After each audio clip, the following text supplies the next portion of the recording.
نور دارد ندیم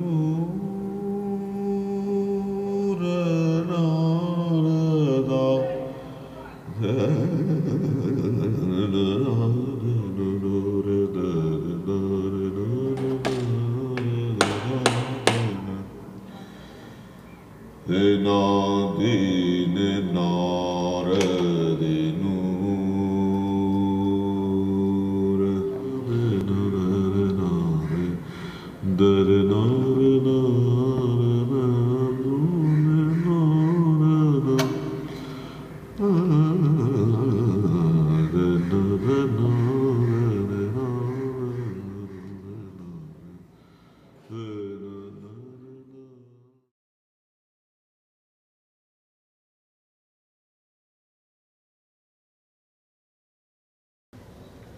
আমি জীবনকে অনেক গভীরভাবে কাছের থেকে দেখতে চাই। সেজন্য যখনই ওয়াটার কালার করি কিংবা কাগজে কাজ করি, কাগজের অনেক কাছে থাকি। ক্যানভাস যেমন অনেক দূরে দূরে, বড় বড় ব্রাশিং করে অনেক দূরে দূরে, মানে নিজের থেকে একটু দূরত্ব থাকে। কাগজটা একেবারে কাছে, হাতের কাছে, চোখের কাছে থাকে। গঠনগুলো অনেক গভীরভাবে উপলব্ধি করতে পারি। কারণ আমি বারবার বলছি, ছবি কিন্তু আমার জন্য প্রথম। আমি কিন্তু যুদ্ধ করার জন্য ঢাকা ছাড়িনি, আমি বাঁচবার জন্য ঢাকা ছেড়েছি। সেই ভোর 5টা বাজে থেকে হাঁটা রুট শুরু করলাম। হাঁটতে হাঁটতে হাঁটতে হাঁটতে সন্ধ্যাবেলা গিয়ে বর্ডার এরিয়াতে গিয়ে অনেক লোক দেখলাম, বর্ডারে গিয়ে হাজারে হাজারে লোক। তখন মানে তারপরে ওখানে থাকলাম 7-8 দিন, থাকার মধ্যে মনে হয় যাক বেঁচে গেলাম। আমার ভিতরে ফিলিং এলো, যুদ্ধ করার ফিলিং না, দেশে ফিরে যাব কেমন করে। First, there's a lot of dimension into it. You have many space. It looks like if it's in the space. And you have also a lot of texture. And the color are very subtle and tender. And there's a lot of technique. This is handmade paper made on plaster mold. And there's a lot of drawing and also aquarelle. It's a beautiful painting. I think I'm going to buy this one. Thank you.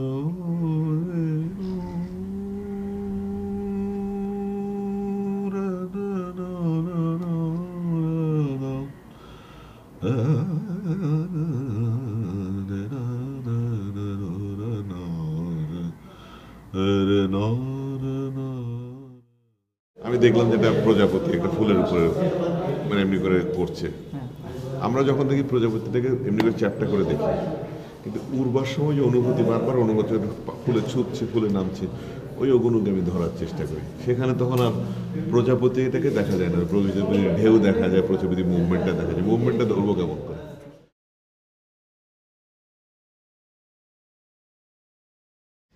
আমার শিক্ষকতা করার ভীষণ ইচ্ছা ছিল। হ্যাঁ, যে কোনোভাবে কারণে হোক আমি শিক্ষকতা করার সুযোগ পাইনি। যার জন্য সুযোগ পাইনি বলে আমি নিজে একটা স্কুল করেছি, নিজে একটা ছবি আঁকার জায়গা করেছি। আমি কতটুকু শিখাতে পারি জানি না, কিন্তু আমি প্রতিদিন শিখছি ওদের কাছ থেকে। ওদেরকে শিখাতে গিয়ে আমি নিজেই শিখছি, নতুন করে একটা ব্রাশিং শিখছি, নতুন করে একটা লাইন শিখছি। মানে শিল্প কিন্তু এমন একটা জিনিস, সবসময় কিন্তু কাউকে দেয়া যায় না। তুমি দিতে গিয়ে নিজে শিখবে। তুমি সবসময় মনে করবে যে আমি শিখছি। শিখার শেষ হয়ে গেলে আনন্দ শেষ, মৃত।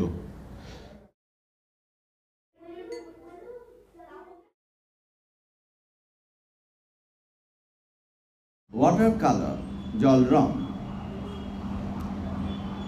এটা যদি আমি সাহিত্যের সঙ্গে তুলনা করি তাহলে অন্যান্য পেন্টিং হয়তো বা উপন্যাস হতে পারে, ছোট গল্পও হতে পারে, কিন্তু ওয়াটার কালার কিন্তু একটি কবিতা।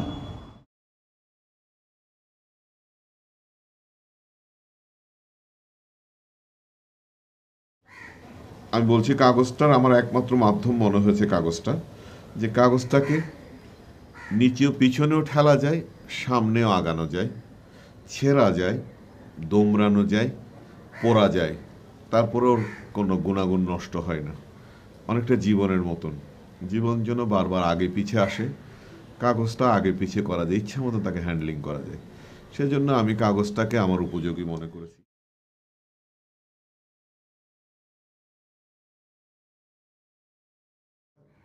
যে ওয়াটার কালার এবং গ্রাফিক্স প্রিন্ট কোয়ালিটির যেটা দুটোকে মিলিয়ে এক জায়গায় আনতে চেষ্টা করেছি। আমি জানি না সেটা কতটা সময় বলবে। গ্রাফিক্সের কাজ যেরকম হতো, এখন ওয়াটার কালারেই সেই রকম কাজ তিনি করছেন, অর্থাৎ চাপ দিয়ে প্রথমে কাগজটাকে ফুলিয়ে নিয়ে সেইখানে নানা রকম রং দিয়ে একটা অদ্ভুত একটা কোয়ালিটি করেছেন। এখন সেখানে হয়তো ওয়াটার কালারের সম্পূর্ণ ভাবটি থাকছে না, কিন্তু দুটো মিলে তার নিজস্ব একটা আঙ্গিকে পরিণত হয়েছে। সে আঙ্গিকটা সত্যি অপূর্ব সুন্দর।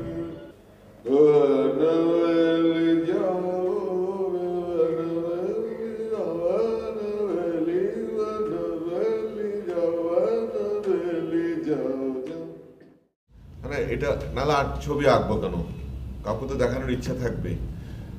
আমার কিন্তু ইচ্ছা ছিল, সাহস হচ্ছিল না। এই বেঙ্গলের সাথে এক্সিবিশন করে আমরা একেবারে নিশ্চিন্তে এক্সিবিশন করেছি, আমার কোনো রকম হেডেক ছিল না। কারণ যে একটা এক্সিবিশন করতে গেলে একজন আর্টিস্টের প্রায় 3 মাস সময় নষ্ট হয়। 3 মাস আর কোনো ছবি সম্পর্কে আর কিছু ভাবতে পারে না।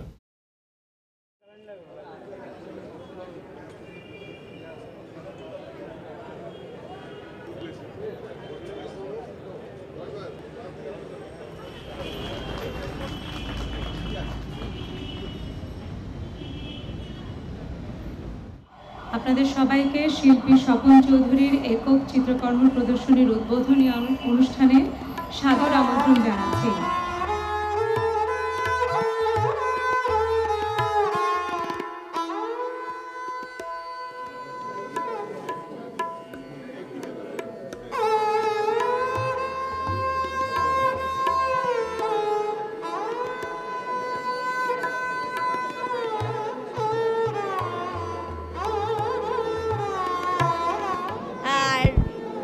আমার সবসময় স্বপ্নর কাজ ভাল লাগে, সো ভাল লাগছে অনেক।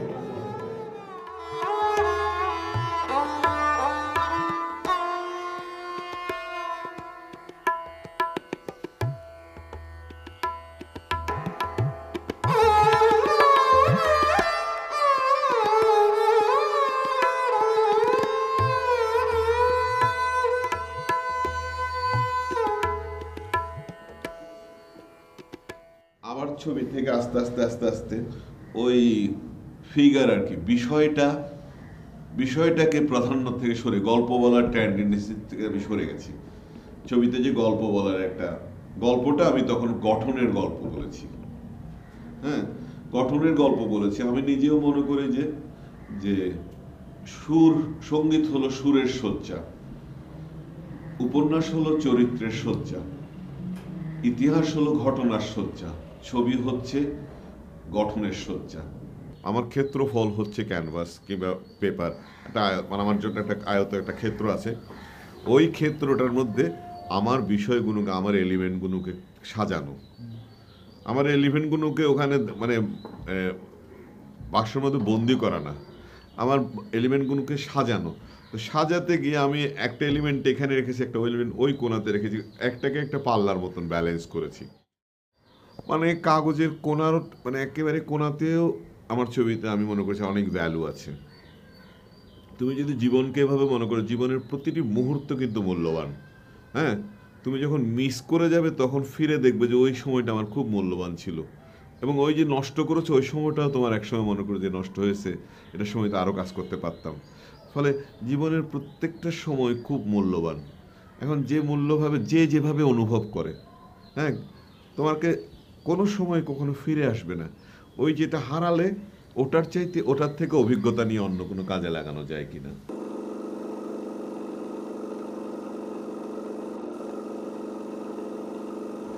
স্প্রে ইউজ করার আমার মূল উদ্দেশ্য হচ্ছে, স্প্রে ইউজ করেছি আমি, স্প্রের মধ্যে ওই দিয়ে রংটার যে স্বচ্ছতা প্লাস ওই রোমান্টিসিজমটা, আমি যেমনি ব্রাশ দিয়ে যদি রং দিতাম ওই ওরম করে অত সুন্দর করে স্মুথভাবে রংটা গড়াতো না, যেটা আমরা প্রকৃতির মধ্যে দেখি। প্রকৃতির মধ্যে আকাশটা যখন নীল হয়ে আস্তে আস্তে সাদা হয়, অনেক স্মুথলি, কোনখানে কোনো রেখা থাকে না, টোনাল ভ্যারিয়েশন করে আস্তে আস্তে এসে যায়। ওই জিনিসটা ধরার জন্য, ওই রোমান্টিসিজমটা ধরার জন্য আমি আমার ছবিতে স্প্রে ইউজ করেছি, যাতে ছবির মধ্যে ওই সফটনেসটা প্লে করে এবং ছবিতে ওই ওয়াটার কালার ট্রান্সপারেন্সি ফ্লেভারটা থাকে।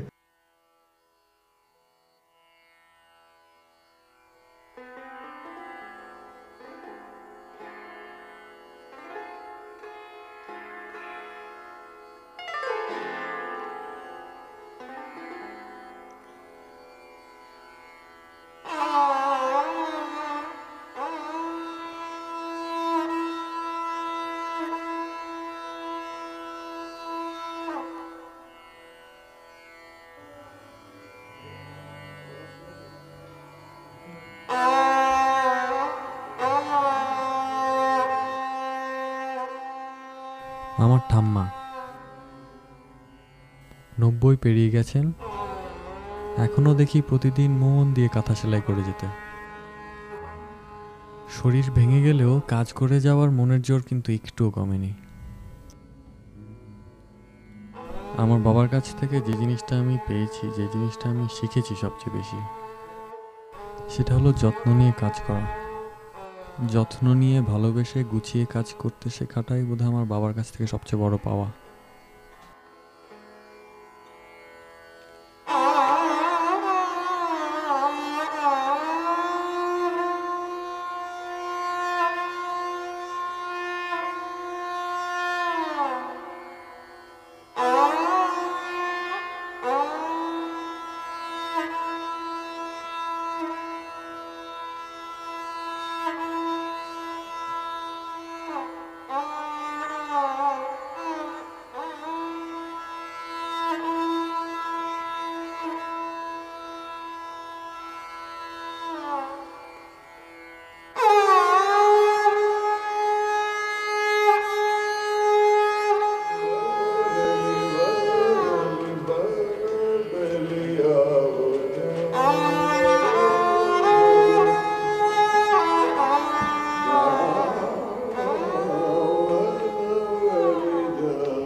আমি জানি না, আমি ছবি এঁকে হয়তো আরো অনেক পুরস্কারও পেতে পারি, নাও পেতে পারি, বাতিলও হতে পারে, কিন্তু আমার সারা জীবনের অর্জন হলো আমি মুক্তিযুদ্ধের সাথে সম্পৃক্ত হতে পেরেছিলাম। ওটা হলো আমার শ্রেষ্ঠ অর্জন। যে মুক্তিযুদ্ধের ছবি তার প্রতিটি আঁচড়ে আছে, ছবির মধ্যে কোথায় যেন মুক্তিযুদ্ধটা লুকিয়ে আছে। তার হয়তো অবয়ব নিয়ে নেই, তার কোনো গঠন ভঙ্গি নিয়ে নেই, কিন্তু অন্তরের কোনো ছোঁয়ায় সেটা মুক্তিযুদ্ধ হয়ে আছে। এই কথাটা অত্যন্ত সুন্দর বলেছে এবং সত্যি তাই আছে।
মানে যুদ্ধ স্বাধীনতা দিয়েছে, অনেককে বড় লোক করেছে, অনেককে একটা ঠিকানা দিয়েছে, এই দেশে বাংলাদেশের বাঙালিদের একটা অস্তিত্বের জায়গা করে দিয়েছে। আমারও হয়েছে, কিন্তু আমার যেটা বাড়তি পাওনা পেয়েছি যুদ্ধ থেকে, যুদ্ধ আমাকে ছবিতে ঢুকিয়ে দিয়েছে। ওই যে কিছু করার ছিল না, তার সারা বছর ছবি আঁকছি,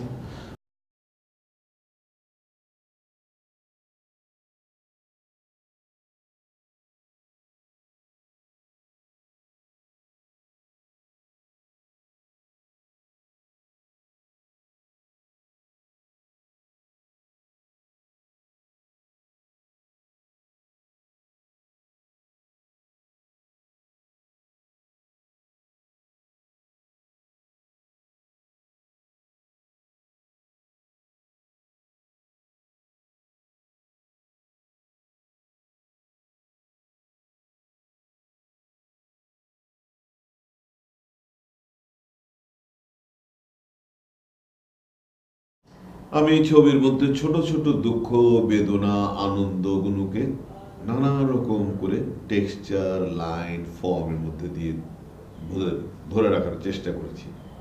এবং আমি নিজে বিশ্বাস করি শিল্প হচ্ছে শিল্পীর নিজস্ব ডায়েরির মতো। শিল্পী যা ভাবে, যা চিন্তা করে সেটা ডায়েরির মতন করে লিখে রাখে, আবার যখন উল্টায় সে নিজের ডায়েরিটা নিজে পড়তে থাকে যে আমি এরকম করে ভেবেছিলাম। এবং আমার ডায়েরিটা হয়তো ভবিষ্যতের সময়ের কাছে আমি গচ্ছিত রাখবো, সময় নির্বাচন করবে যে আমি ডায়েরিটা ভালো লিখেছিলাম কিনা। স্বপন চৌধুরীর ছবি দেখতে হলে একটু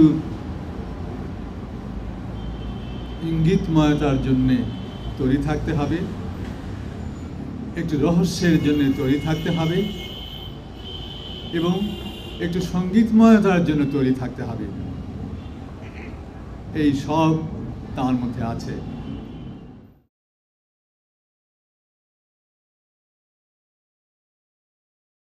তো ঠিক তেমনই তিনি যখনই ছবি আঁকেন সেই দুঃখ, সেই বেদনা, আবার আনন্দও আছে, সেই আনন্দ প্রকাশিত হয়ে পড়ে, কিংবা সেই দুঃখ বেদনার সঙ্গে একটা মিশ্রণ যে আমরা জয়ী হয়েছি, সেই জয়ের ভাবটাও তার আছে।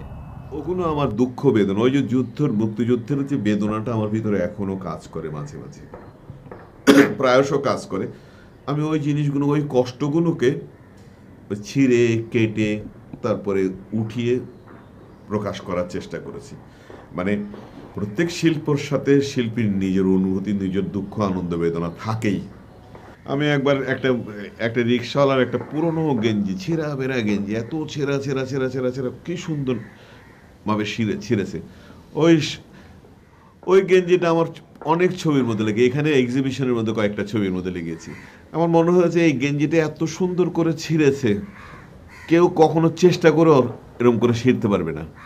তো ওই ছেঁড়াটা যখন আমার মতন করে আমি ওর গায়ে পেয়ে গেছি, তো আমার ছবিতে লাগাতে অসুবিধা করছে। কিছু কিছু ছবিতে, আমি একটা ছবিতে আছে আগের কিছু ইউজ করেছি, চশমা, চাবি টাবি, এগুলো সময়কে ধরার জন্য করেছি, যে আজকের চশমা আর 100 বছরের আগের চশমার ডিজাইনের মতো তফাৎ। ডিজাইন কিন্তু প্রতি বছরে প্রতি শতাব্দী বদলাচ্ছে।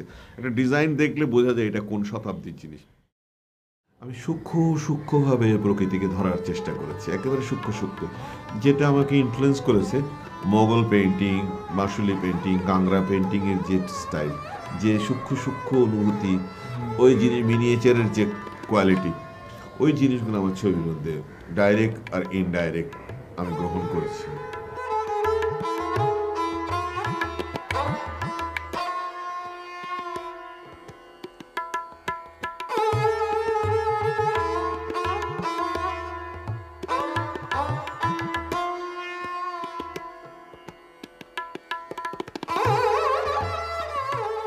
তুমি যদি আমার কাজের সাথে, তুমি যদি আমার কাজ সূক্ষ্মভাবে দেখো, একটু চিন্তা করে দেখো, কারণ আমি একটা কাজ করেছি 2 মাস ধরে, একটা কাজ আমি 2 মাস, 2.5 মাস, 1 মাস ধরে, এমনকি একটা কাজ আমি 1 বছর ধরে করেছি, তাই না?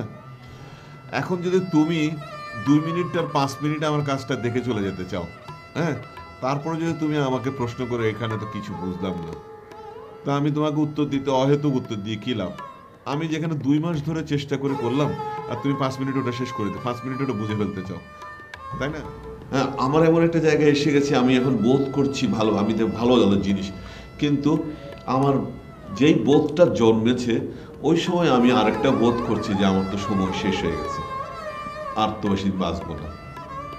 হ্যাঁ, যার জন্য পৃথিবীতে আমার সবচেয়ে সুন্দর কথা মনে হয় তারাশঙ্কর বন্দ্যোপাধ্যায়ের কবির একটা উক্তি আছে, জীবন এত ছোট কেন।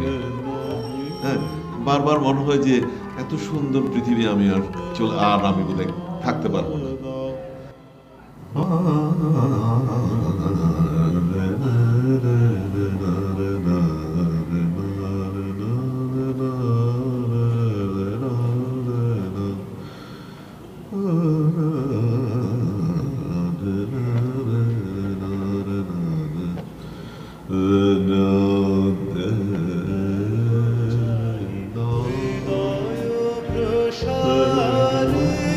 ক্ষুদ্র দুঃখ সব